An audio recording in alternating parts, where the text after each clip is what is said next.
Hi, my name's Joey. I'm with 7 Robotics. We're here at the 7 Robotics Lab in Roseburg, Oregon. I wanted to take a few minutes to introduce you to Ryan and let him tell you about his recent certification from ABB in mechanical maintenance.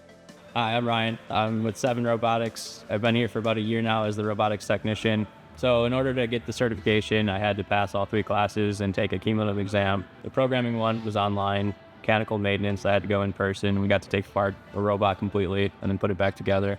Electrical service, we were troubleshooting the robot and robot controller for electrical errors and faults and stuff like that. It was super cool seeing ABB's facility and seeing all the new tech that they have going on. I had 2 awesome instructors, Dennis and Scott. Because of our relationship with ABB, we get the opportunity to train our employees and make that investment. We know that when Ryan goes out to Michigan and brings back those skills, that's not only going to help our customers, but when he shares that with the team, it makes us all stronger.